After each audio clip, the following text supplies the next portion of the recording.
السلام علیکم ورحمۃ اللہ وبرکاتہ۔ ہم قرآن کی تفسیر کے سبق نمبر 81 پر ہیں۔ شروع سے ہم چل رہے ہیں سورہ فاتحہ سے۔ سورہ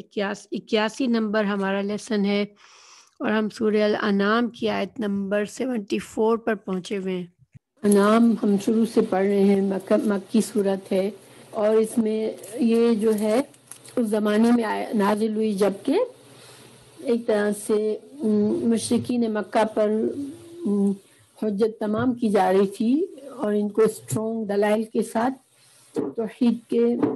کے سچ ہونے کے دلائل دیے جا رہے تھے۔ تو سورہ انعام جو ہے اس میں توحید کی دعوت کے علاوہ جو مشرکین مکہ تھے ان کے جرائم جو آپ صلی اللہ علیہ وسلم کے خلاف اور مومنوں کے خلاف یہ کر رہے تھے اور دین اسلام کے خلاف جو کام کر رہے تھے، اس مشن کو ہٹ کرنے کی کوشش کر رہے تھے، تو ان سب جرائم کو زیادہ بتایا گیا ہے، واضح کیا گیا ہے سورہ الانعام میں، اور ان کو وعید یعنی کہ ڈراوا دیا گیا ہے۔ تو پیچھے کی آیات میں جیسے کہ ہم نے آیت نمبر 73 میں ہم نے اللہ سبحانہ تعالیٰ نے فرمایا تھا کہ وہ ذات ہے جس نے دنیا زمین و آسمان کو حق کے ساتھ پیدا کیا، یعنی کہ یہ اللہ نے کائنات بے مقصد نہیں پیدا کیے، اور اس کا مقصد یہی ہے کہ انسانوں کو یہاں پر ایک امتحان کے لیے رکھا گیا ہے کہ وہ انبیاء کی دعوت، اللہ نے ہدایت کا بندوبست بھی کیا، تو جو لوگ انبیاء کی دعوت کو قبول کرتے ہیں یا جو ٹھکراتے ہیں تو یہ ایک امتحان ہے کہ کون اللہ کی فرما برداری پر کو قبول کر لیتا ہے اور کون نافرمانی کو پسند کرتا ہے۔ اور پھر جس دن اللہ سبحانہ تعالیٰ کن کہہ کر اٹھائے گا قیامت کے دن، اس دن تمام مردے قبروں سے اٹھ جائیں گے، اور اللہ سبحانہ تعالیٰ کو اس میں صرف کن کہنے کی بات ہے، کوئی بڑی بات نہیں اللہ کے لیے، اور اللہ کی بات سچ ہوتی ہے۔ اور جس دن سور پھونکا جائے گا اس دن اللہ سبحانہ تعالیٰ اس دن جب سب تمام مردے اٹھائے جائیں گے تو اللہ سبحانہ تعالیٰ تمام تمہارے اعمال سے باخبر ہوگا جو تم کر کے آئے ہو، ٹھیک ہے، کیونکہ اللہ سبحانہ تعالیٰ عالم الغیب ہے۔ تو یہ ایک بہت اسٹرانگ حجت تھی، ایک طرح سے ڈراوا ہے ان کو جو نہیں مانتے کہ تم کو اللہ کے سامنے پیش ہونا ہے اور تمہارے ان اعمال سے اللہ باخبر ہے اور اللہ تمہیں سزا دے گا۔ اب یہاں پر آیت نمبر 74 سے حضرت ابراہیم علیہ السلام کا واقعہ بتایا جا رہا ہے۔ تو حضرت ابراہیم علیہ السلام کا یہاں پر ذکر کرنے کی کیا حکمت ہے؟ تو دیکھیں حضرت ابراہیم علیہ السلام ان کا جو رتبہ تھا کہ تمام انسان یعنی جو بنی اسرائیل تھے اور جو بنی اسماعیل تھے، آپ صلی اللہ علیہ وسلم کی بعثت کے وقت بنی اسرائیل تھے جو اہل کتاب تھے، یہود و نصارہ، اور بنی اسماعیل جو کہ قریش تھے۔ قریش بھی حضرت اسماعیل علیہ السلام کی اولاد میں سے تھے، اور وہ ان کا دعویٰ بھی یہ تھا کہ ہم حضرت ابراہیم کے دین پر ہیں، ٹھیک ہے۔ اور اسی طرح اہل کتاب جو کہ حضرت اسحاق اور حضرت یعقوب کے والد حضرت ابراہیم تھے، حضرت اسحاق کے والد اور حضرت یعقوب کے دادا تھے، تو گویا کہ حضرت بنی اسرائیل بھی حضرت ابراہیم علیہ السلام کو اپنا مذہبی رہنما اور پیشوا سمجھتے تھے۔ تو گویا کہ جن لوگوں سے آپ صلی اللہ علیہ وسلم کے دین کی مخالفت ہو رہی تھی، ان سب کا دعویٰ یہ تھا کہ ہم سچے ہیں، آپ صلی اللہ علیہ وسلم کا جو دعویٰ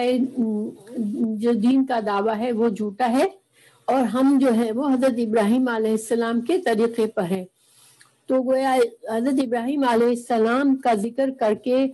اللہ سبحانہ تعالیٰ نے ان کے اس دونوں کے جو بنی اسماعیل ہے اور جو بنی اسرائیل تھے، دونوں کے اس دعوے کو غلط ثابت کیا۔ قرآن میں حضرت ابراہیم علیہ السلام کا ذکر کئی بار آیا، اور مقصد یہی تھا کہ حضرت ابراہیم علیہ السلام کے تم دعوے دار ہو کہ ان کے طریقے پر ہو، تو حضرت ابراہیم علیہ السلام جو تھے وہ وہ حنیف تھے، دین توحید پر جمے ہوئے تھے اور وہ مشرک نہیں تھے، تو تم ان کے طریقے پر نہیں ہو۔ حضرت ابراہیم علیہ السلام کا لقب خلیل اللہ تھا، اللہ کے خلیل، ٹھیک ہے، اور ظاہری بات ہے کہ یہ بہت بڑا درجہ تھا، اور یہ ابو الانبیاء تھے، یعنی کہ انبیاء کے باپ۔ تو آپ دیکھیں کہ اللہ نے حضرت ابراہیم علیہ السلام کی قربانیوں کی وجہ سے اور ان کے دین حق پر جمے رہنے کی وجہ سے اللہ نے ان کو اتنا بڑا انعام دیا کہ ان کی اولادوں میں سے کئی انبیاء پیدا ہوئے، اور حضرت اسحاق کی اولاد میں سے بہت سے انبیاء جو بنی اسرائیل میں آئے، یہاں تک کہ حضرت عیسیٰ علیہ السلام آخری نبی تھے، ان کے چین میں آخری نبی تھے انبیاء کے سلسلے میں۔ اور حضرت اسماعیل کی اولاد میں سے رسول اللہ صلی اللہ علیہ وسلم جو آخری نبی ہے اور وہ انبیاء کے سردار، وہ بھی حضرت ابراہیم علیہ السلام کے بیٹے اسماعیل کی اولاد میں سے ہوئے۔ تو حضرت ابراہیم جو تھے وہ ابو الانبیاء تھے، ٹھیک ہے، تمام انبیاء کے باپ۔ اس شہر میں جس میں حضرت ابراہیم علیہ السلام پیدا ہوئے، تو اس زمانے میں تقریباً 5000 کے قریب بت تھے، ٹھیک ہے، اور وہاں کے لوگ سورج، چاند، ستاروں کو بھی اپنا رب مانتے تھے، بلکہ اپنے جو بادشاہ تھا اس کو بھی رب مانتے تھے۔ تو حضرت ابراہیم علیہ السلام نے اپنی دعوت کا آغاز جو ہے وہ اپنے گھر والوں سے شروع کیا تھا، اپنے باپ سے کو سب سے پہلے انہوں نے دعوت دین دی تھی، جس طرح رسول اللہ صلی اللہ علیہ وسلم نے بھی یہی کیا تھا کہ اپنے خاندان سے تبلیغ شروع کی تھی دین کی۔ سورہ مریم کی آیت 41 اور 48 میں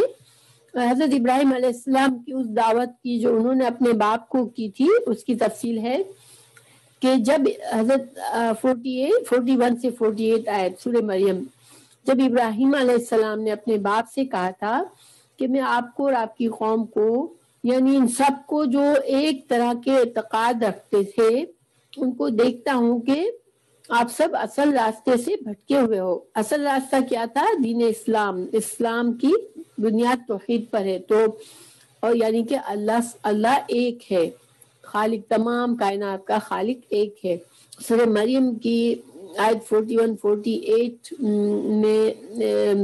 اس طرح سے ہے، اس کتاب میں ابراہیم علیہ السلام کا ذکر کرو، وہ سچے نبی تھے۔ جب انہوں نے اپنے باپ سے کہا آپ کیوں ان کی عبادت کرتے ہو جو سنتے نہیں ہیں، بولتے نہیں ہیں، آپ ان کی کیوں عبادت کرتے ہیں؟ اے ابا جان، میرے پاس علم میں سے ہے کہ وہ چیز آئی ہے جو آپ کے پاس نہیں ہے، یعنی مجھے اللہ نے اپنے فضل سے وہ ہدایت کا علم دیا ہے جو آپ کو نہیں ملا، تو میں آپ کو درست راستہ بتاتا ہوں۔ اے ابا جان، آپ شیطان کی عبادت نہ کریں اور اللہ کے نافرمان جو کہ اللہ کا نافرمان ہے۔ دیکھیے، شیطان کی عبادت سچ کوئی بھی نہیں کرتا، لیکن جو شرک ہے وہ ایک طرح سے شیطان کی عبادت ہے، بیکاز شرک جو ہے اللہ کے نافرمانی اور اللہ کے مقابلے میں کسی اور کو الہ بنانا، تو یہ شیطان اس پر اکساتا ہے انسان کو، تو گویا انسان اللہ کے مقابلے میں شیطان کی بات مانتا ہے، اس لیے کہا گیا کہ شیطان کی عبادت نہ کریں۔ اور آج بھی جو انسان اللہ کے کو چھوڑ کے یعنی اللہ کے ساتھ شرک کرتے ہیں، وہ اصل میں شیطان ہی کی عبادت کر رہے ہوتے ہیں۔ تو حضرت ابراہیم نے مزید کہا ان آیت میں، اے میرے ابا، مجھے خوف ہے کہ آپ کو اللہ کی طرف سے کوئی عذاب نہ آ جائے، پھر آپ شیطان کے دوست بن جائیں۔ یعنی کہ یہ بھی ایک عذاب ہوتا ہے انسان کے اوپر کہ انسان شیطان کے اتنے زیادہ کنٹرول میں آ جائے کہ وہ اس کی بات، اللہ کی بات پر شیطان کی بات کو ترجیح دینے لگ جائے۔ تو باپ نے کہا تھا کہ تم میرے الہوں کو چھوڑ دو، اور اگر تم باز نہ آئے تو تم میرے الہوں کو چھوڑ رہے ہو، یعنی کہ تم میرے الہوں کے اگینسٹ جا رہے ہو، تو تم اگر اس برے کام سے باز نہ آئے تو میں تم کو سنسار کر دوں گا، ٹھہرو دیکھو مجھے مہلت دو تو میں تمہارے ساتھ کیا کرتا ہوں۔ ایک طرح سے باپ نے ان کو دھمکی دی تھی، ٹھیک ہے۔ تو یہ ساری باتیں یعنی کہ حضرت ابراہیم علیہ السلام کے دعوت کے بارے میں ہے کہ حضرت ابراہیم علیہ السلام نے کس طرح سے اپنی دعوت شروع کی تھی۔ اور یہاں پر اس آیت میں ایک طرح سے جو حضرت ابراہیم علیہ السلام کا قصہ آتا ہے تو اس میں ایک مقصد آپ صلی اللہ علیہ وسلم کو تسلی دینا ہوتا ہے کہ آپ صلی اللہ علیہ وسلم جب مکہ کے حالات آپ کے ایسے ہی تھے جو کہ حضرت ابراہیم علیہ السلام کے حالات تھے کہ ان کے خلاف بھی ان کی قوم، ان کا اپنا باپ اور ان کی قوم ان کے خلاف ہو گئی تھی، ان کی دشمن ہو گئی تھی. تو اسی طرح آپ صلی اللہ علیہ وسلم کے ساتھ بھی ہوا کہ آپ کی قوم اور آپ کے جس قوم نے آپ نبوت سے پہلے آپ کو وہ عزت دیتے تھے، آپ کو صادق اور امین کہتے تھے، وہ سب آپ کے سامنے دشمن بن کے کھڑے ہو گئے تھے اور یہ بڑا دکھ تھا. تو آپ صلی اللہ علیہ وسلم کو ایک طرح سے حضرت ابراہیم علیہ السلام کے قصے میں تسلی بھی تھی، پھر آپ صلی اللہ علیہ وسلم کے لیے سبق بھی تھا. دیکھیے جب انسان کوئی ایسی چیز دیکھتا ہے، ایسے حالات دیکھتا ہے جس سے ہم گزر رہے ہوتے ہیں، اور تو وہ ایک طرح سے ہمارے لیے سبق بھی ہوتا ہے، کیونکہ حضرت ابراہیم علیہ السلام جو پیغام تھا وہ بھی توحید کا پیغام تھا اور آپ صلی اللہ علیہ وسلم کا بھی وہی پیغام تھا. اسی طرح حضرت ابراہیم علیہ السلام اپنے قوم کے اندر آئے تھے، اسی طرح آپ صلی اللہ علیہ وسلم کو بھی اسی طرح کی قوم سے واسطہ تھا. تو یہ آپ صلی اللہ علیہ وسلم کے لیے ایک تسلی کا سامان بھی تھا، اور اس میں آپ کو ایک طرح سے حکمت بھی سمجھائی جا رہی تھی کہ جس طرح سے انبیاء نے اللہ کے مخالفین کو چھوڑا، حضرت ابراہیم علیہ السلام نے اپنی ساری قوم کو چھوڑ دیا اور ساری قوم کی مخالفت کی پرواہ نہیں کی اللہ کی توحید کے آگے، تو آپ بھی اس کی پرواہ نہ کرو. اسی طرح مومنین کو اس زمانے کے مسلمانوں کو کے لیے بھی ایک طرح سے تسلی تھی کہ جب انسان ایک ابراہیم علیہ السلام ایک تھے اور انہوں نے ساری قوم کے خلاف اٹھ کھڑے ہوئے اب صرف توحید کے خاطر، تو آپ کو بھی، آپ لوگوں کو اگر اپنی مکہ چھوڑنا پڑ رہا ہے یا آپ لوگوں کو اپنے رشتہ داروں کو چھوڑنا پڑتا ہے، کیونکہ مکہ میں ظاہری بات ہے کہ فیملیز ٹوٹ رہی تھی، فیملی کے کچھ ممبر مسلمان ہو گئے، کچھ کافر رہے، تو فیملی کے اندر جیسے ایک طرح سے دراڑیں پڑ گئی، اور جو ایک فیملی سسٹم پہ لوگ اتنا ڈیپینڈ کرتے تھے جس زمانے میں کہ انسان اپنے باپ اور بھائی اور اپنے خاندان کے لیے جانے قربان کرتا تھا، اور ساری جنگیں بھی اسی طرح سے ہوتی تھی کہ خاندان کے ایک فرد پر کوئی کسی نے حرم کیا تو ساری قوم کھڑی ہوتی تھی، اور وہ قوم اس طرح سے ڈیوائیڈڈ ہو گئی کہ باپ کے اگینسٹ بیٹے آ گئے اور بھائی بھائی کے خلاف ہو گیا. تو یہ حالات بہت ہی آزمائش کن تھے. ہم تو سوچ بھی نہیں سکتے کہ انسان دین کی خاطر اس قدر آزمایا جائے، لیکن یہ اللہ کے بندے آزمائے گئے تھے کہ ہر رشتے کے اوپر صرف اللہ کی رشتے، اللہ اور اللہ کے نبی کی بات کو ہر رشتے پر ترجیح دینی ہے. اور یہ صرف زبان سے کہنا آسان ہے، لیکن عملی طور پر یہ بہت بڑی چیز ہوتی ہے. مومنوں کے لیے مثال ہے اس میں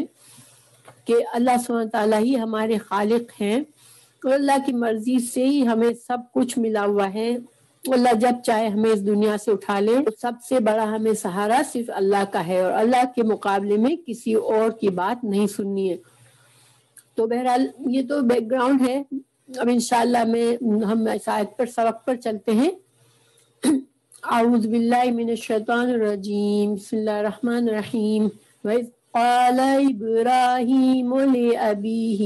آزَرَ أَتَتَّخِذُ أَصْنَامًا آلِهَةً إِنِّي أَرَاكَ وَقَوْمَكَ فِي ضَلَالٍ مُبِينٍ. اور جب ابراہیم نے اپنے باپ آزر سے کہا، کیا تو بتوں کو معبود بناتا ہے؟ بے شک میں تجھے بڑی اور تیری قوم کو کھلی گمراہی میں دیکھتا ہوں. تو اس آیت کو ہم مزید دیکھتے ہیں. سب سے پہلی بات، وَإِذْ قَالَ إِبْرَاهِيمُ، جب کہا ابراہیم نے اپنے باپ سے. تو گویا کہ اس آیت سے میں پتہ چلتا ہے کہ حضرت ابراہیم کے باپ کا کیا نام تھا؟ آزر. اب قرآن نے ان کا نام آزر بتایا ہے اور یہ ان کے باپ تھے. تو بہت سے مفسرین یا جو اسرائیلی روایت میں یہ کہا جاتا ہے کہ نہیں، آزر آپ کا چچا تھا اور آپ کے باپ کا نام کچھ اور بتایا جاتا ہے. تو ہم چونکہ حضرت ابراہیم کے باپ کا نام آرخ یا تارخ بتایا جاتا ہے، تو چونکہ قرآن ہمیں بتا رہا ہے کہ ان کا نام آزر تھا اور حضرت ابراہیم علیہ السلام کے وہ باپ تھے، تو حضرت ابراہیم علیہ السلام نے کہا اپنے باپ سے کہ کیا تم بتوں کو اپنا الہ بناتے ہو؟ اور انی بے شک، اصنام صنم کی جمع ہے، ٹھیک ہے، وَإِذْ قَالَ جب کہا ابراہیم نے لے ابی لیے ابی اس کے باپ، ہی اس کے، ٹھیک ہے، ہی ضمیر ہے، لیے اپنے باپ سے کہا، آزر جس کا نام آزر ہے، حمزہ استفہام ہے، کیا، مینس کیا، تتخذو فعل مضارع ہے، تم بناتے ہو، اصنامن صنم سے کی جمع، صنم یعنی بت، جس کی پرستش کی جاتی ہے اس کو صنم کہتے ہیں، کیا تم بتوں کو اپنا الہ بناتے ہو؟ انی بے شک میں، اراکا انی، اس میں یا کیا ہے؟ ضمیر ہے، ٹھیک ہے، انا اور یا ضمیر متکلم کی، بے شک میں، ارا میں دیکھتا ہوں، یہ فعل کیا ہے؟ یہ فعل مضارع ہے، تو ارا کا میں، حمزہ آتا ہے میں کے لیے، متکلم کی ضمیر ہے، میں دیکھتا ہوں، کا تجھ کو، کا بھی ضمیر ہے، میں تجھ کو دیکھتا ہوں، اور قوم کا، قوم کا تیری قوم کو، فی میں، ضلال گمراہی، ضاد لام روٹ ورڈ اس کا، مبین بایانہ، بیان کرنا، واضح کرنا، تو مبین واضح یعنی واضح طور پر تم گمراہی میں پڑے ہوئے ہو۔ یہاں پر ہمیں یہ بتایا گیا کہ ابراہیم علیہ السلام نے حق کے راستے پر چلتے ہوئے اپنی باپ اور اپنی قوم سے علیحدگی اختیار کر لی، ان کے طریقے کو واضح طور پر گمراہی کا راستہ بتا دیا، اور یہ بہت ہی ہمت اور حوصلے کی بات تھی۔ اللہ تعالیٰ نے فرمایا آگے، وَكَذَلِكَ، اور کا مطلب کیا ہوتا ہے؟ مانند، کسی چیز کی طرح ہونا، تو کا مانند، ذالکا یہ، یعنی اسی طرح یعنی جس طرح اس آیت سے ہمیں پتہ چلا کہ حضرت ابراہیم علیہ السلام کو جس طرح شرک سے نفرت اللہ نے دی تھی، کہ وہ شرک اور گمراہی کی پہچان ان کو دی تھی کہ یہ گمراہی کا راستہ ہے، اور جس طرح انہوں نے اپنے باپ سے کہا تھا کہ تم غلط راستے پہ ہو، تو یہ سمجھ اللہ نے ان کو دی تھی، تو اسی طرح اللہ نے اور کیا کیا تھا؟ نوری، ہم دکھاتے تھے، ابراہیم کو، ملکوت ملک جو ہوتی ہے وہ بادشاہت، تو ملکوت مبالغہ ہے، عظیم بادشاہت، ٹھیک ہے، ملکوت عظیم بادشاہت، اللہ کی کائنات، اللہ کی عظمت پر اشارہ کرتی ہے، اس کائنات کی تمام مخلوق جو ہے وہ اللہ کے تابع ہے، اللہ کی بنائی ہوئی ہے، اللہ نے مخلوق کو زندگی دی ہے یا مخلوق کو کریٹ کیا ہے، تو اللہ کی اس عظیم بادشاہت کو، یعنی کہ کائنات کو دیکھا، کائنات کے نظاروں کو دیکھا، السماوات، آسمان، والارض، آسمان اور زمین کے درمیان حضرت ابراہیم علیہ السلام نے غور و فکر کر کے اللہ کی کائنات کی نشانیاں دیکھی، تو یہ اللہ نے ان کو ہدایت دی تھی، اللہ نے ان کو اتنی گہری سوچ دی تھی۔ دیکھیں کائنات اللہ کی نشانیوں کے لیے ایک تو قرآن کی آیات ہوتی ہے جو اللہ کی نشانیاں ہیں، آیات، لفظ آیات جو ہوتا ہے اس کا مطلب کوئی ایسی چیز جو اپنے کسی اور طرف اشارہ کرے، یعنی کہ اللہ کی کائنات اللہ کی آیات وہ نشانیاں جس سے اللہ کی پہچان ہوتی ہے، تو اللہ کی پہچان قرآن کی آیات سے بھی ہوتی ہے، اور آسمان و زمین کے اندر جو اللہ کی تخلیق کی نشانیاں ہیں، کائنات کی نشانیوں سے بھی، ان آیات سے بھی اللہ کی پہچان ہوتی ہے، یعنی کہ مخلوق کو دیکھ کے خالق کا پتہ چلتا ہے کہ یہ خود بخود بنی ہوئی چیزیں نہیں ہیں، یہ کسی کی بنائی ہوئی ہے، اس کا خالق ہے۔ اور پھر دیکھیں کائنات پر غور و فکر کرنا یہ بھی ایک ایمان کا حصہ ہے۔ اللہ سبحانہ تعالیٰ نے سورہ آل عمران میں فرمایا کہ سورہ آل عمران کی آخری 10 آیت میں فرمایا تھا کہ جو مومن ہیں وہ آسمان اور زمین کی نشانیوں کو دیکھ کے بے اختیار کے اٹھتے ہیں کہ اللہ تو نے یہ سب کچھ بیکار نہیں بنایا، ٹھیک ہے۔ انسان کو اگر قرآن کی نالج نہیں بھی ہے، لیکن جس کی عقل سلیم ہے، بگڑی ہوئی عقل نہیں ہے، جس کا دل سلیم ہے، اللہ کی فطرت پر ہے، وہ جب کائنات کی نشانیاں دیکھتا ہے اور دیکھتا ہے کہ یہ ہم آہنگی ہے، کس طرح سے ہر چیز اپنے کام میں لگی ہوئی ہے، سورج نکلتا ہے وہ اپنا کام کرتا ہے، چاند نکلتا ہے اپنا کام کرتا ہے، ہوائیں چلتی ہیں، بارش ہوتی ہے، نباتات زمین سے اگتی ہے، یہ ساری چیزیں بتاتی ہیں کہ یہ کوئی اچانک انجان سے بالکل کسی کے کیے ہوئے اچانک اتفاقاً نہیں بن گیا، بلکہ یہ اتنی زبردست اسکیم کے ساتھ بنا ہوا ہے آسمان اور زمین کا نظام۔ تو اللہ تعالیٰ نے حضرت ابراہیم علیہ السلام کو یہ سمجھ دی کہ وہ کائنات کو دیکھ کے کائنات کے خالق کی طرف ان کی وہ متوجہ ہوئے۔ اللہ تعالیٰ فرمانے کذالک، اسی طرح نوری ابراہیم ملکوت السماوات والارض ولیکون، تاکہ وہ ہو جائے من الموقنین، یقین کرنے والوں میں سے۔ تو حضرت ابراہیم علیہ السلام کو اللہ نے کائنات کی نشانیوں میں اس قدر ان کو غور و فکر دیا کہ ان کو اللہ کی توحید پر کہ اللہ خالق ہے اس پر ان کا یقین ایسا ہو گیا جیسے انہوں اللہ کو دیکھ رہے ہیں۔ ٹھیک ہے، یقین کے کچھ درجے ہوتے ہیں، ٹھیک ہے۔ ایک ہوتا ہے علم الیقین، جب کسی چیز کے بارے میں ہم پڑھتے ہیں سنتے ہیں تو ہمیں وہ علم حاصل ہوتا ہے اور ہمیں ایک یقین کا درجہ آتا ہے کہ ہاں یہ چیز ہے، لیکن جب اس کو دیکھتے ہیں اپنی آنکھوں سے تو وہ درجہ جو یقین کا ہوتا ہے وہ علم الیقین سے زیادہ ہوتا ہے، وہ عین الیقین ہوتا ہے کہ میں نے اپنی آنکھ سے جو چیز دیکھی ہے اس پر میرا یقین اس چیز سے زیادہ ہوگا جو میں نے صرف کان سے سنی ہے، ٹھیک ہے۔ تو حضرت ابراہیم علیہ السلام کو اللہ نے اپنی کائنات اپنی تخلیق پر غور کرنے کا وہ طریقہ سکھایا جس سے ان کو کائنات کو دیکھ کے پکا یقین ہو گیا، عین الیقین ہو گیا۔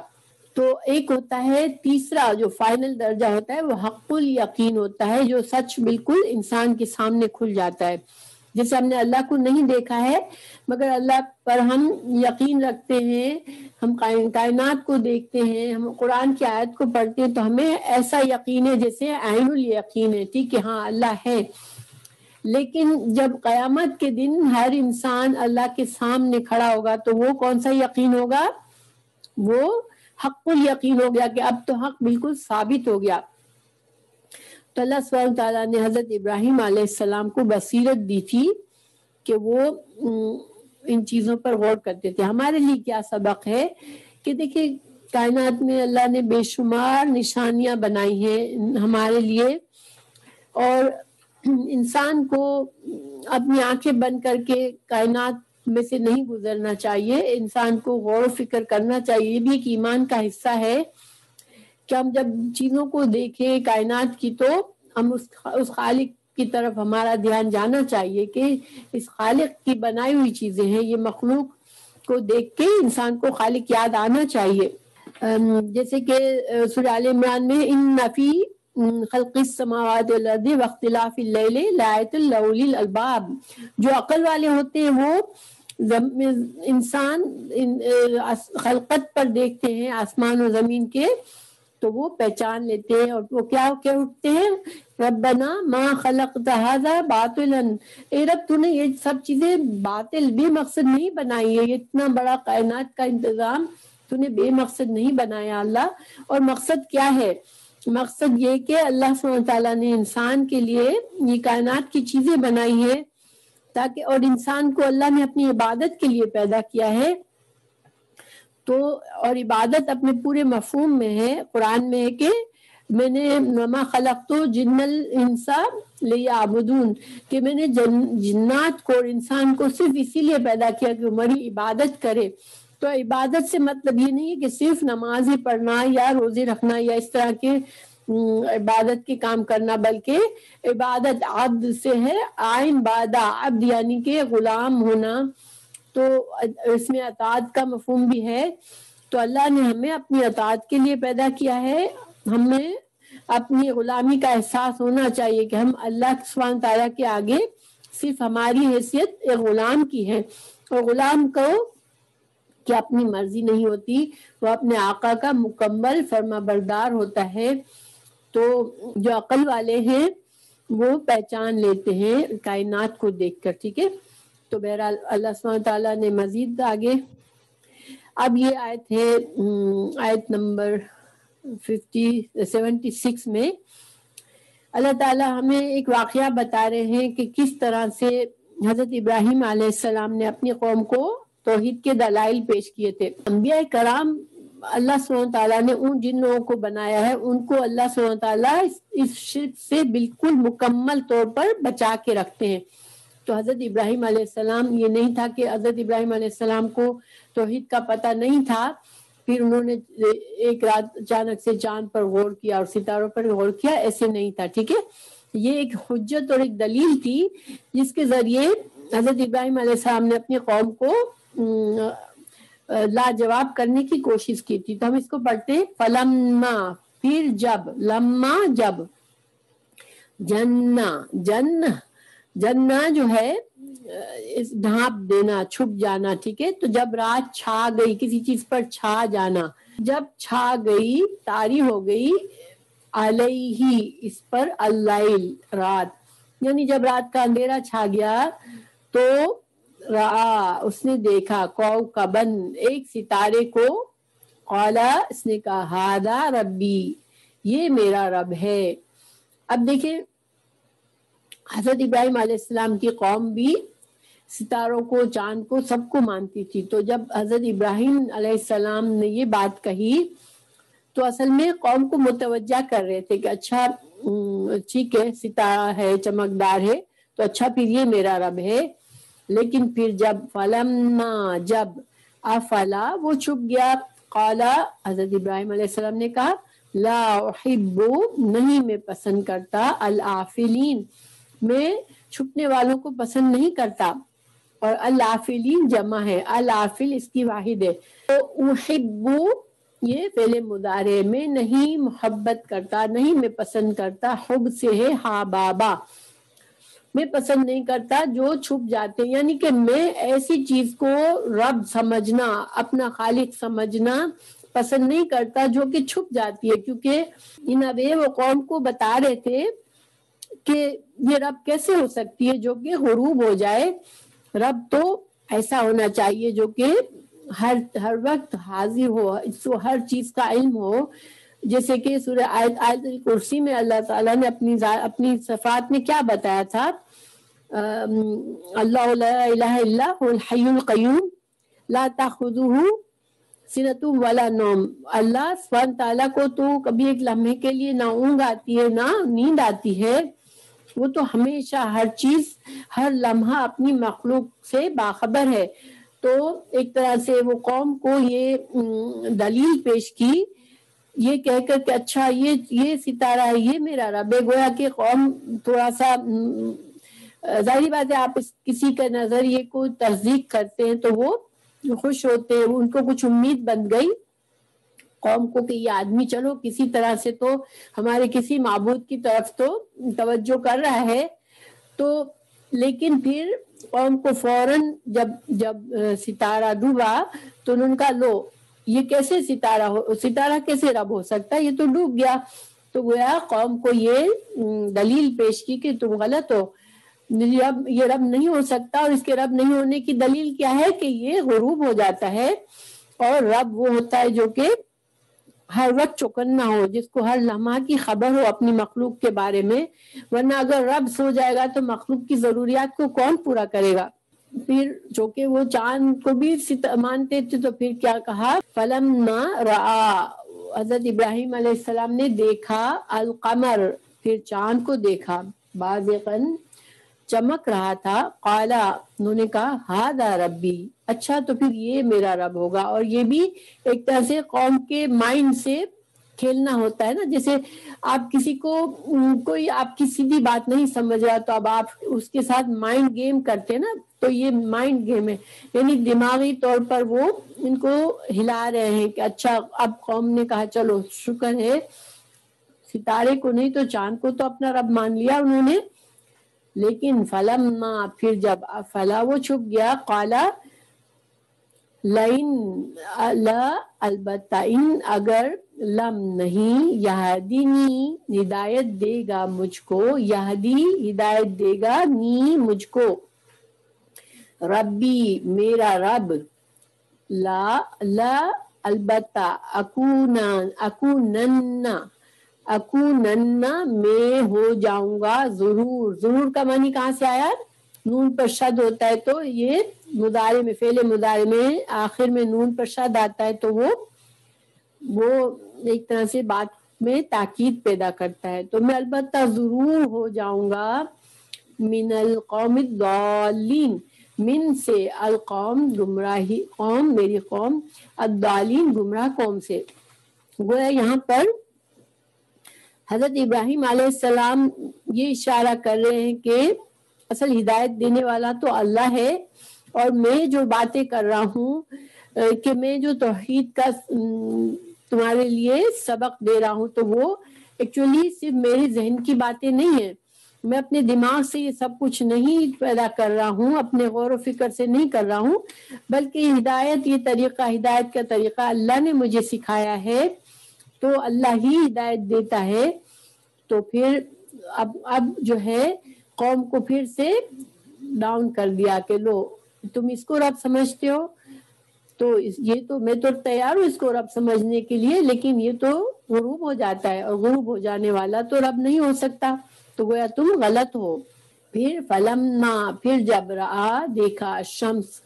سورج کو، بازغتاً، چمکتا ہوا، قالا کا، ہادا، یہ، ربی، میرا رب ہے، ہادا، یہ، اکبر، یہ تو سب سے بڑا ہے، اکبر، یہ اللہ اکبر، اللہ سب سے بڑا ہے. تو اکبر افعال کے وزن پہ ہوتا ہے، تو افعال کے وزن پہ جو الفاظ ہوتے ہیں اس میں سب سے بڑا ہونے کا معنی ہوتا ہے. اصغر، سب سے چھوٹا، صغیر، یعنی یہ کمپیریٹیو ہے، سپرلیٹیو ڈگری ہے کہ کوئی چیز کا، کسی صفت کا سب سے ہائٹ پہ ہونا، سب سے زیادہ ہونا. تو چونکہ سورج جو ہے وہ چاند اور ستارے کے مقابلے میں بڑا ہے،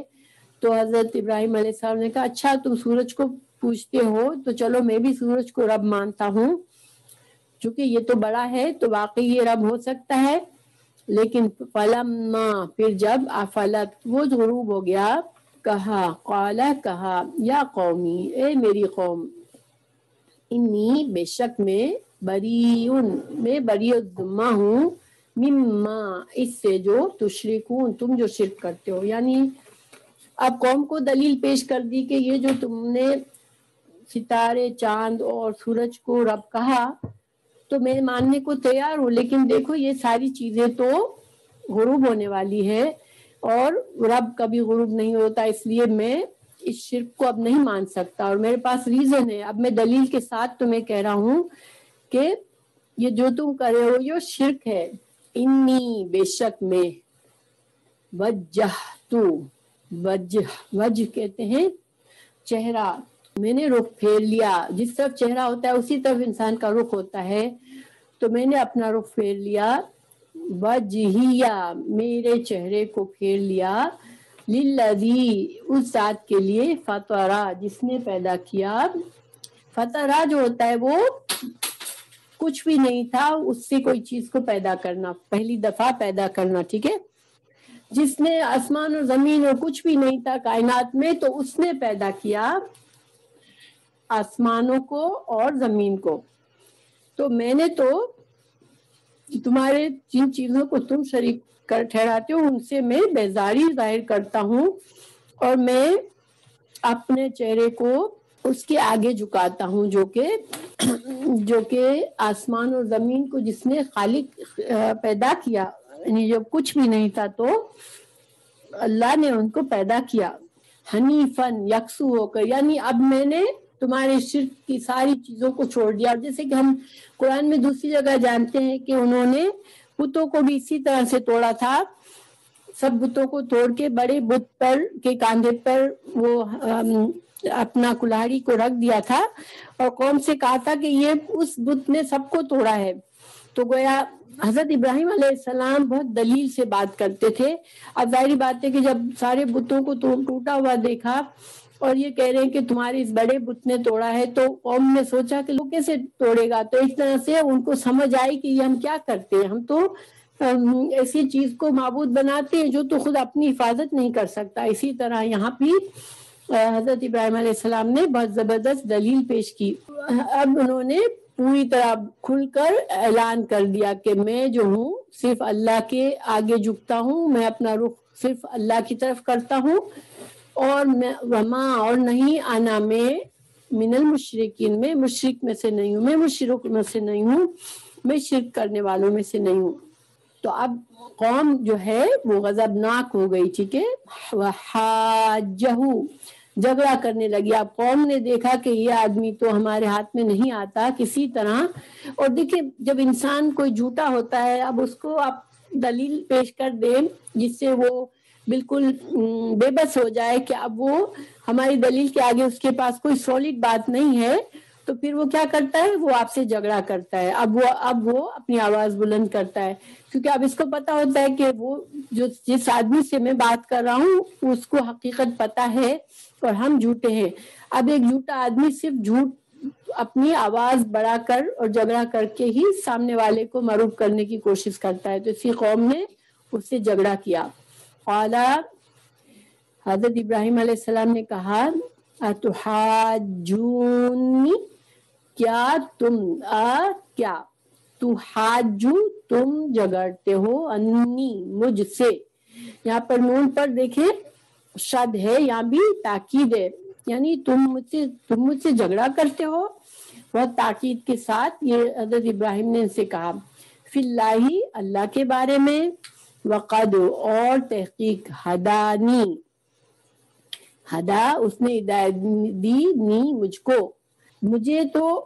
اللہ نے ہدایت دی ہے، میں تو کوئی اپنی طرف سے تو باتیں نہیں کر رہا ہوں، مجھے جس نے خالق نے مجھے ہدایت دی، تمہارے پاس تو کوئی حجت نہیں ہے، کوئی دلیل نہیں ہے، اور تم مجھ سے جھگڑتے ہو۔ اب دوسری جگہ ہمیں پتہ چلتا ہے کہ قوم نے ان کو دھمکی دی تھی کہ تم ایسی باتیں کرتے ہو تو ہمارے بتوں کی مار تم پر پڑے گی، ٹھیک ہے، تمہیں اس کا عذاب ہوگا کیونکہ تم ہمارے بتوں کی توہین کر رہے ہو۔ تو اس کا جواب یہاں پر صرف ہے، وہ اصل آیت دوسری جگہ ہے قرآن میں، سورہ ہود کی آیت نمبر 54 میں ہے، تم پر ہمارے معبودوں کی بد دعا لگ جائے گی۔ تو اب حضرت ابراہیم علیہ السلام کہنے لگے تم مجھے ڈراتے ہو اپنے ان معبودوں کی بد دعا سے، تو ولا اخاف ہو، تو میں نہیں ڈرتا، ماں جو تشرکون جن چیزوں کو تم شریک بناتے ہو اللہ کا، میں ان سے نہیں ڈرتا ہوں، بھی ساتھ اس کے، اللہ مگر، ان یہ کہ، یشاء چاہے، ربی میرا رب، شیئن کوئی چیز، یعنی کہ مجھ پر کوئی نقصان یا نفع اگر آئے گا، مجھ پر کوئی مصیبت آئے گی تو وہ صرف اس وقت آ سکتی ہے جب میرے رب کا فیصلہ ہو، کیونکہ اللہ سبحانہ تعالیٰ نے ہمیں قرآن میں کیا بتایا ہے، تم پر آزمائش آئے گی اللہ کی طرف سے، ٹھیک ہے، اللہ تعالیٰ نے فرمایا کہ ہم تم کو خوف سے، بھوک سے، مال کی کمی سے، جانوں کی کمی سے میں آزماؤں گا تم کو. تو یہ اللہ کی آزمائش ہے، مگر یہ رزق بھی ہمارا اللہ کی طرف سے ہے. تو اور ہمارے نفع نقصان کا بھی مالک صرف اللہ ہی ہے. تو حضرت ابراہیم ان کے جواب دے رہے ہیں کہ ہاں مجھے مصیبت آ سکتی ہے، مجھ پر تکلیف آ سکتی ہے، مگر اگر آئی تو وہ صرف اس لیے آئے گی کہ اگر میرے رب کا فیصلہ ہوگا. مگر تمہارے معبودوں سے میں نہیں ڈرتا ہوں. ان کو کوئی طاقت نہیں کہ وہ مجھے کوئی نقصان پہنچائے یا نفع پہنچائے. وسعت والا ہے ربی میرا رب، کل شعین ہر چیز پر، علم کے اعتبار سے. تو گویا کہ اللہ سبحانہ تعالیٰ اپنے علم سے اگر مجھ پر کوئی مشکل وقت لائے گا تو یہ اللہ اس پر قادر ہے، مگر وہ تمہارے معبودوں کی طرف سے نہیں ہو سکتی. ٹھیک ہے، تمہارے معبود اس قابل نہیں ہے کہ مجھے کوئی نقصان پہنچائے. وکیفا اور کس طرح، اخافو میں ڈروں، ماں جس چیز کا سے اشرک تم شرک کرتے ہو. ولا جبکہ یہ اور کے مطلب میں نہیں ہے بلکہ حال کے مطلب ہے، یعنی کہ تمہارا حال تو یہ ہے لا تخافونا تم نہیں ڈرتے ہو، انکم بے شک یہ کہ تم اشرک تم شریک ٹھہراتے ہو، باللہ اللہ کے ساتھ، ما لم نہیں جو نہیں، نازل کیا اتارا، بھی اس کی علیکم تم پر، سلطانن کوئی دلیل. اللہ نے تم پر یہ جو تم شرک کرتے، یہ بھی ہی ضمیر شرک کی طرف جاری ہے. ٹھیک ہے، یعنی تم جو شرک کرتے ہو، اللہ نے تو اس شرک کی کوئی دلیل تم کو نہیں دی ہے. کہیں سے تم پر اللہ کی طرف سے کوئی ایسی آیت تو نازل نہیں ہوئی جس میں تمہیں کہا گیا ہو کہ ان معبودوں کی تم پوجا کرو. تو پھر تم تو بغیر، یعنی کہ اللہ کی طرف سے کوئی صحیح علم کے بغیر تم صرف اپنے باپ دادا کے طریقے کو فالو کر رہے ہو، یا اپنی من مانی سے تم نے ان کو بت بنا لیا ہے. تو تمہارے پاس کوئی دلیل نہیں ہے شرک کرنے کی، اور تم وہ شرک کرتے ہو. اللہ جو کہ تمام کائنات کا خالق ہے، وہ اکیلا سب کچھ، سارا کنٹرول اس کا ہے، اور تم اس کے ساتھ لوگوں کو چیزوں کو شریک کرتے ہو بغیر کسی صحیح علم کے، بغیر دلیل کے. تو تم کو ڈرنا چاہیے. میں کیوں ڈروں، مطلب یہ ہے کہ تم ڈرو کہ میں کیوں ڈروں ان معبودوں سے جس نے تو کچھ بھی نہیں کیا، جبکہ تم تو اتنا بڑا گناہ کر رہے ہو. تم شریک بناتے ہو اللہ کے لیے، جبکہ تمہیں کوئی سچا علم نہیں ہے. تم تو اپنے باپ دادا کی پیروی میں یہ سب کچھ کر رہے ہو، یا تم نے بس ایک طریقے بنا لیے اپنے من مانی سے. تو پھر ہم دونوں میں سے تو پھر کون سا، الفریقین ہم دونوں میں سے، احق کو زیادہ حق پر ہے، بالامن امن کا. یعنی حضرت ابراہیم علیہ السلام نے بڑی زبردست ان سے دلیل پیش کی کہ لو تم مجھے ڈراتے ہو کہ مجھ پر کوئی مصیبت آئے گی، تو ڈرنا تو تم کو چاہیے کہ تم اتنا بڑا غلط کام کر رہے ہو. تو جب میں کچھ غلط نہیں کر رہا ہوں تو مجھ میں اور تم میں سے کون سے فریق کو زیادہ حق ہے کہ وہ اس سکون میں رہے کہ اللہ اس کی حفاظت کرے گا. ٹھیک ہے، امن میں رہے گا وہ. تو یہاں پر ہمیں ایک بات یہ پتہ چلتی ہے کہ صحیح امن، صحیح پیس آف مائنڈ، صحیح انسان کے دل کا سکون، اطمینان جو ہے وہ صرف اللہ کی توحید ماننے میں ہے، ایک اللہ کی عبادت کرنے میں ہے. جو لوگ شریک ٹھہراتے ہیں اللہ کے، ان کو دل کا امن نہیں ہوتا، ان کے دلوں کو سکون نہیں ہوتا. ان کے دل اندر سے ویسے بھی ڈرے ہوئے ہوتے ہیں. ہر مصیبت آتی ہے تو یہ کانپ جاتے ہیں. اور جبکہ بندہ مومن مشکل وقت میں بھی اتنا نہیں ڈرتا، کیونکہ اسے اللہ پر بھروسہ ہوتا ہے. وہ فوراً اللہ کی طرف پلٹتا ہے، اللہ سے دعا مانگتا ہے. یہاں پر اس آیت میں ہمیں یہ دلیل ملتی ہے کہ اصل سکون اور بے خوفی انسان کو صرف اللہ کے آگے جھک جانے میں ملتی ہے. ٹھیک ہے، ان کنتم تعلمون، اگر تمہارے پاس عقل ہوتی تو تم علم رکھتے تو تم جو ہے تمہیں پتا ہوتا کہ اصل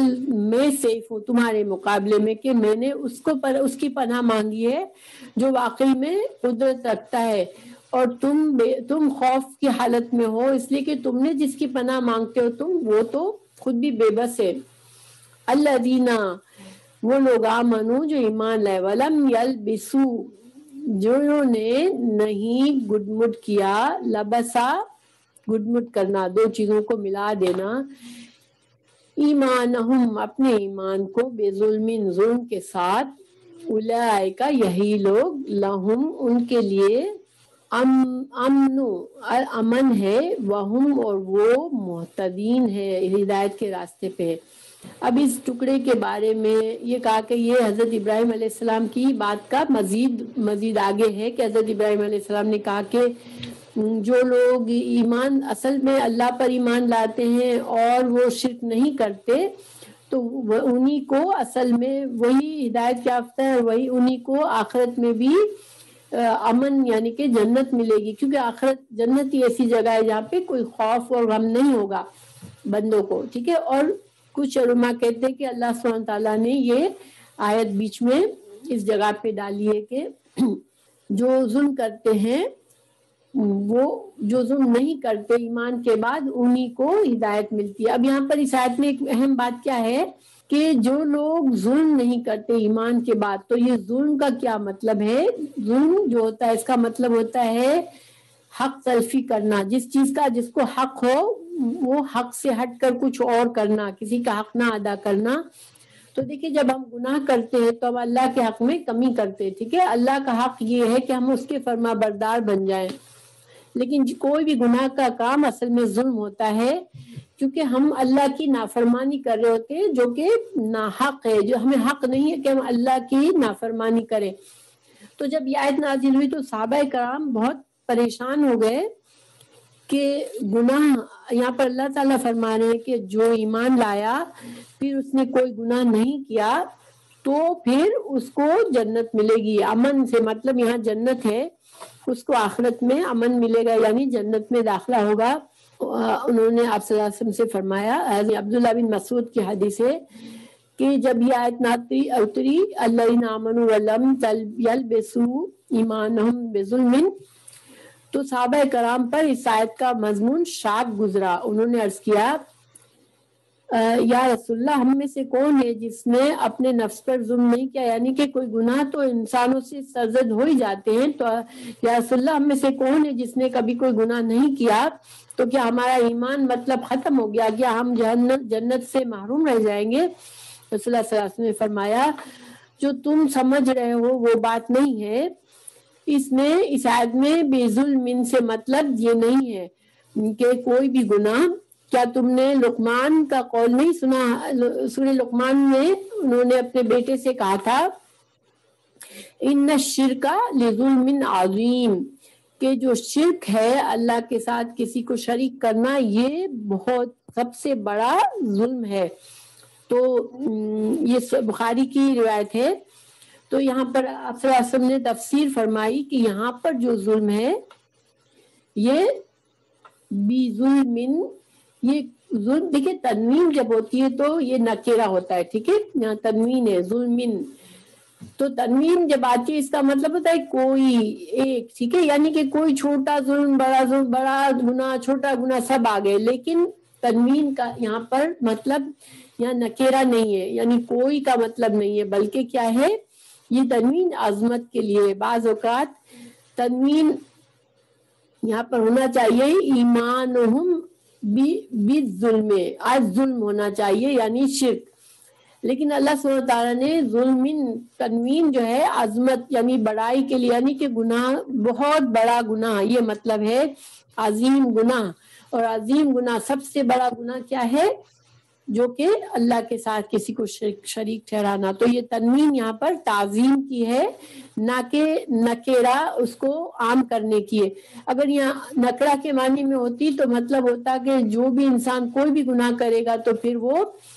ایمان لایا اور پھر ایمان، کوئی مسلمان ایمان کے بعد کوئی بھی گناہ اس سے ہو جائے گا چاہے چھوٹا بڑا، تو پھر وہ جنت اس کو نہیں ملے گی۔ تو یہ تو ہم سب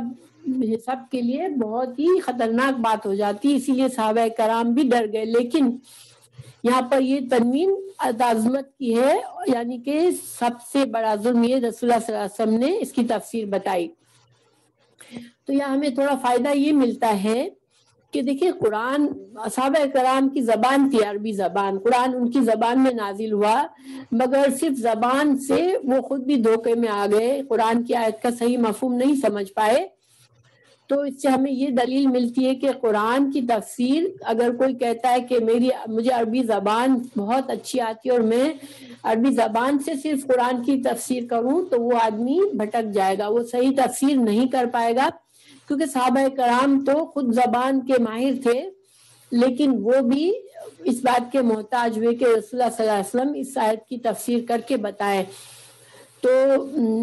قرآن کا جو تفسیر کا صحیح طریقہ ہے وہ یہ ہے کہ قرآن کی تفسیر ایک جگہ سے قرآن کی آیت کو پھر اسی ٹاپک پر دوسری جگہ اللہ تعالیٰ نے جو بھی اس ٹاپک پر جو بھی آیات نازل کی ہو اس کی روشنی میں بھی تفسیر کرے،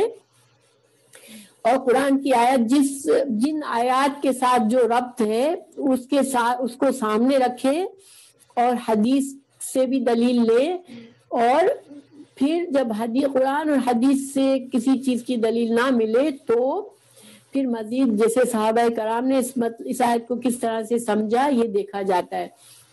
تو قرآن کی تفسیر صرف زبان کے ماہر نہیں کر سکتا، ٹھیک ہے، یہ یہاں پر نکلا. تو جو لوگ کہتے ہیں کہ ہمیں حدیث کی ضرورت نہیں ہے قرآن کو سمجھنے کے لیے، وہ پھر ان کی بات غلط ہے، وہ گمراہی والی بات ہے. قرآن اور حدیث دونوں ہمارے لیے دین کے دو سورسز ہیں، اور ہمیں ان دونوں پر ایمان اور یقین رکھنا ہے. صحیح احادیث اگر ہمیں پتہ ہے کہ یہ حدیث صحیح ہے تو اس پر ہمیں ایسے ہی یقین رکھنا ہے جیسے ہم قرآن پر یقین رکھتے ہیں. تو بہرحال اللہ سبحانہ تعالیٰ نے یہاں پہ واضح کر دی کہ جو لوگ بھی دنیا میں ایمان کے ساتھ شرک کو نہیں ملائیں گے، یعنی مسلمان بھی ہے لیکن ساتھ ساتھ شرکیہ طریقہ بھی کریں گے، تو ایسے لوگ تو جنت میں نہیں جا سکیں گے. تو گویا دیکھیں آج مسلمانوں کے لیے ایک چیز بڑی خطرناک یہ ہے کہ مسلمانوں میں بہت سے درگاہوں پر، پیروں پر اور بہت سے شرکیہ طریقے آ گئے ہیں. تو اللہ سبحانہ تعالیٰ ہمیں محفوظ رکھے، اس لیے کہ شرک جو ہے وہ ایسا گناہ ہے کہ وہ بغیر توبہ کے قبول نہیں ہوتا. بغیر توبہ کے انسان کی پھر آزادی نہیں ہے، انسان پھر شرک کرنے والا آخرت میں پھنس جائے گا. تو جو لوگ بغیر علم کے مسلمان شرکیہ طریقوں پر اپنے ایمان کے ساتھ شرک کو ملاتے ہیں، ان کے لیے بہت خطرناک آیت ہے یہ کہ کسی طرح کا بھی شرک ہمیں نہیں آنا چاہیے، خالص توحید ہونی چاہیے. جب اللہ سبحانہ تعالیٰ نے ہمیں ڈائریکٹ کہا ہے کہ بندے مانگو میں موجود ہوں،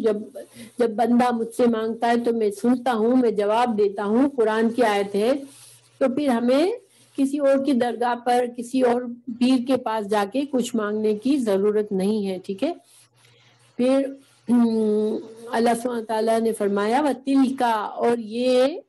حجتنا، حجت ہے، ہماری حجت ہے، ہماری دلیل ہے، جو آتیناہا، وہ دلیل ہم نے دی، اس دلیل کو دیا ابراہیم علیہ السلام کو علی قومہ، اس کی قوم کے خلاف. یعنی حضرت ابراہیم علیہ السلام کو اللہ سبحانہ تعالیٰ نے بڑی عقل مندی سے قوم سے مباحث کرنے کا ایک طریقہ بتایا تھا کہ وہ قوم کو بے بس کر دیتے تھے. نرفعو، ہم بلند کرتے ہیں، درجات من نشاء، ہم جس کو چاہتے ہیں ان کے درجات بلند کرتے ہیں. یہاں پر یہ اشارہ ہے کہ چونکہ حضرت ابراہیم علیہ السلام خالص توحید پر تھے اور انہوں نے اپنے اللہ کی دین کی خاطر اپنی قوم کو چھوڑ دیا، اپنے گھر والوں کو چھوڑ دیا، تو اللہ نے ان کی قربانی اور ان کی توحید کے طریقے پر اللہ سبحانہ تعالیٰ نے ان کے درجات بلند کیے. اور اللہ نے ان کو، اب آگے آئے گا، اللہ نے ان کو اولاد نصیب کی، حضرت اسحاق اور یعقوب علیہ السلام، حضرت اسماعیل علیہ السلام جیسے بیٹے دیے، اور ان کی نسل میں بے شمار انبیاء پیدا کیے. یہ حضرت ابراہیم کو امام بنایا تمام مذاہب کہ آج جتنے لوگ مذاہب کو فالو کرتے ہیں، جو آسمانی کتابوں کو مانتے ہیں، وہ سب حضرت ابراہیم علیہ السلام کی عزت کرتے ہیں. تو ان ربک، بے شک تیرا رب، الحکیم، حکیم ہے اور علیم ہے، حکمت والا ہے اور علم والا ہے. اللہ کے فیصلے حکمت اور علم کے بنا پر ہوتے ہیں.